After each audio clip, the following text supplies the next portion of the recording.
नमस्ते बच्चों। आज हम आपको बताएंगे कक्षा 10 के बच्चों के लिए काव्य पाठ 1 की व्याख्या। तो आइए देखते हैं पाठ 1 पद नंबर 2 की व्याख्या। यहाँ देखिए सूरदास जी का ये पद है।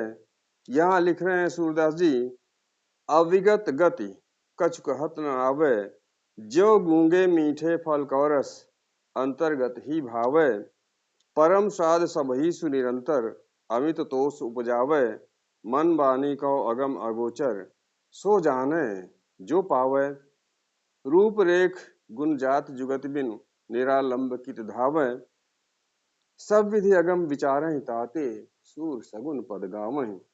यहाँ सूरदास जी लिख रहे हैं, अविगत गति कछु कहत न आवे। अविगत निराकार ब्रह्म की गति के बारे में कुछ कहा नहीं जा सकता।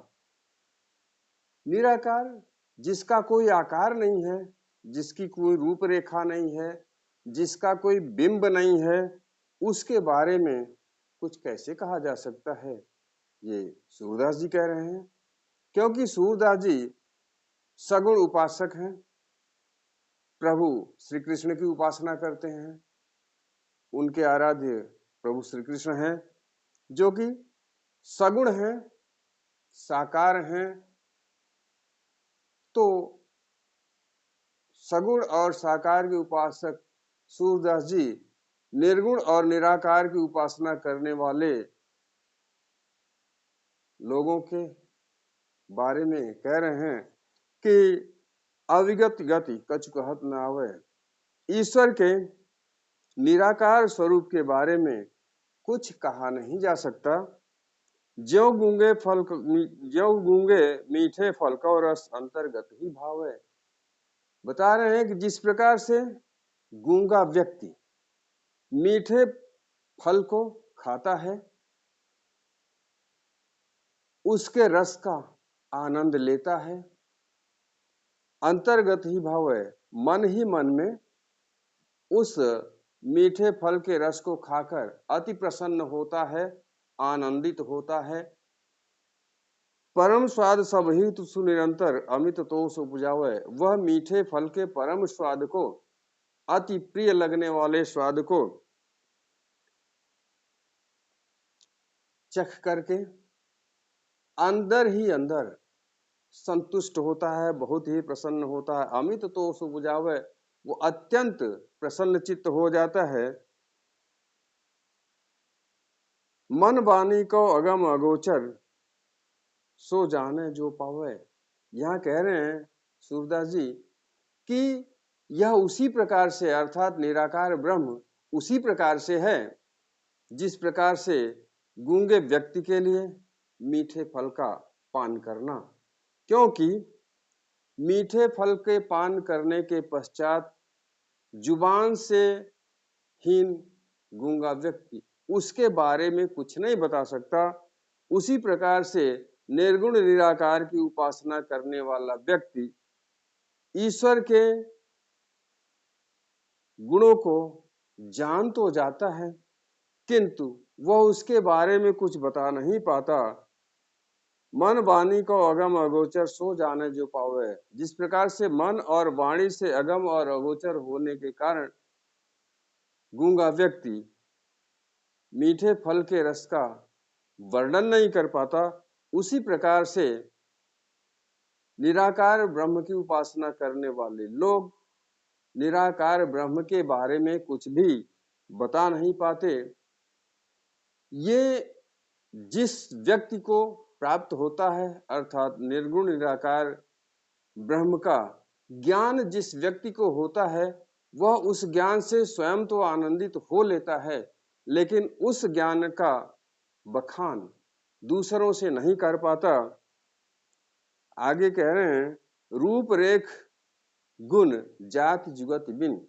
कह रहे हैं जिसका ना कोई रूप है, जिसका न कोई रेखा है अर्थात आकृति है, जिसके पास न कोई गुण है न जिसकी कोई जाति है, जिस निराकार को पाने की न कोई युक्ति है, निरालंबित धावे, उस निराकार ब्रह्म को प्राप्त करने के लिए कित धाव है, निरालंब निआलंब, बिना सहारे के, बिना स्वरूप के, बिना आकार के उस ब्रह्म को प्राप्त करने के लिए हम कहाँ दौड़ें। अर्थात कहने का भाव ये कि मेरे प्रभु श्री कृष्ण तो साकार हैं, हम उन्हें आकार रूप में पाने के लिए प्रयासरत हो सकते हैं, लेकिन जिसका कोई आकार नहीं है उसको पाने के लिए कित धावे, कहाँ दौड़ें, कहाँ भागें। सब विधि अगम विचारें हिताते, सूर सगुन पद गाँव। इसलिए सूरदास जी कह रहे हैं कि हमने सब प्रकार से जब यह जान लिया कि निराकार ब्रह्म को पाना सब विधि अगम हर प्रकार से मुश्किल है, असंभव है, तब सूर सगुण पद गाँव में मैं ईश्वर के सगुण पद का गान करने लगा, अर्थात ईश्वर के साकार रूप का पूजन करने लगा, ईश्वर के साकार रूप की उपासना करने लगा। तो इस प्रकार से यह सूरदास जी ने व्याख्या बनाया, सूरदास जी ने इस पद की रचना किया। तो इसमें आइए देखते हैं काव्य सौंदर्य क्या है। तो इसकी भाषा हो जाएगी ब्रज रस शांत, भाषा ब्रज रस शांत, छंद मुक्तक,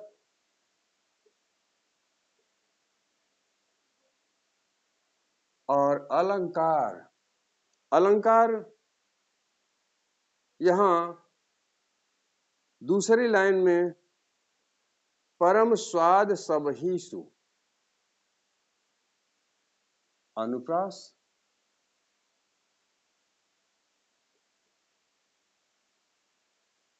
और जाति जुगति में भी अनुप्रास, सूर सगुन में अनुप्रास। तो इस प्रकार से समूचे पद में अगर हम देखें तो अलंकार अनुप्रास है। तो इस प्रकार से यह है काव्य खंड के पाठ 1 के दूसरे पद की व्याख्या, उसका काव्य सौंदर्य। इस प्रकार से अब हम इस वीडियो को यहीं समाप्त करते हैं। मिलते हैं जल्द ही अगले वीडियो में। हम आपसे फिर कहना चाहते हैं कि आप हमारे वीडियो को लाइक करें, शेयर करें, कमेंट करें, और अगर हमारा वीडियो आप सब्सक्राइब करें, अगर हमारा चैनल सब्सक्राइब करें तो अति उत्तम है, हमारे चैनल को सब्सक्राइब भी करें। तो इसी के साथ धन्यवाद।